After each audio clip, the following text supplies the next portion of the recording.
July 5-ന് ജപ്പാനിൽ വിനാശകരമായ tsunami ഉണ്ടാകുമെന്ന ജാപ്പനീസ് മാംഗ ആർട്ടിസ്റ്റിന്റെ പ്രവചനം യാഥാർത്ഥ്യമാകുമോ എന്ന ഭീതിയിലാണ് ലോകം.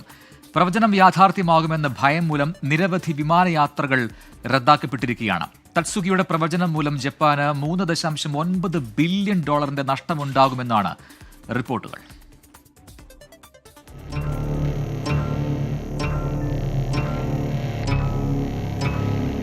പ്രവചനങ്ങളിലൂടെ ലോകശ്രദ്ധ നേടിയ ജപ്പാനീസ് മാംഗ കലാകാരിയാണ് റിയോ തത്സുഗി. 70-കാരിയായ റിയോ പുതിയ ബാബ വാങ്ക എന്നാണ് വിശേഷിപ്പിക്കപ്പെടുന്നത്. താൻ കണ്ട സ്വപ്നങ്ങളെ അടിസ്ഥാനമാക്കി രചിച്ച ജാപ്പനീസ് മാംഗ അഥവാ ഗ്രാഫിക് ഇല്ലസ്ട്രേറ്റഡ് പുസ്തകങ്ങളിലൂടെയാണ് റിയോ പ്രശസ്തയായത്. 1975-ൽ മാംഗ കലാകാരിയായി അരങ്ങേറ്റം കുറിച്ച റിയോ തത്സുഗി 1980 മുതലാണ് പ്രവചനാത്മക സ്വപ്നങ്ങൾ കണ്ടു തുടങ്ങിയത്. ഈ സ്വപ്നങ്ങൾ ഒരു ഡയറിയിൽ രേഖപ്പെടുത്തിയ അവർ 1999-ൽ സ്വപ്നങ്ങളെ അടിസ്ഥാനമാക്കി ദി ഫ്യൂച്ചർ ഐ സോ എന്ന പേരിൽ ഒരു മാംഗ പുസ്തകം പ്രസിദ്ധീകരിച്ചു.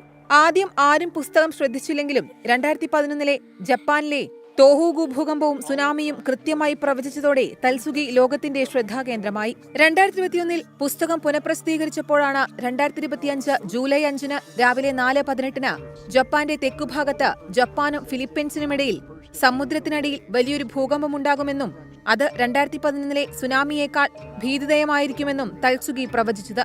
പ്രവചനം യാഥാർത്ഥ്യമാകുമെന്ന ഭയം മൂലം യാത്രക്കാർ പിന്മാറിയതിനാൽ പല വിമാന സർവീസുകളും റദ്ദാക്കപ്പെട്ടു.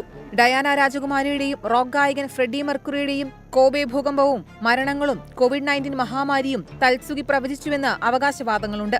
നാളെ രാവിലെ 4:18-ന് ജപ്പാനിൽ സുനാമി ഉണ്ടായാലും ഇല്ലെങ്കിലും തത്സുഗിയുടെ പ്രവചനം മൂലം ഇതിനകം തന്നെ ജപ്പാനിൽ ധനനഷ്ടത്തിന്റെ സുനാമി ഉണ്ടായിക്കഴിഞ്ഞുവെന്നതാണ് വാസ്തവം. Research desk 24.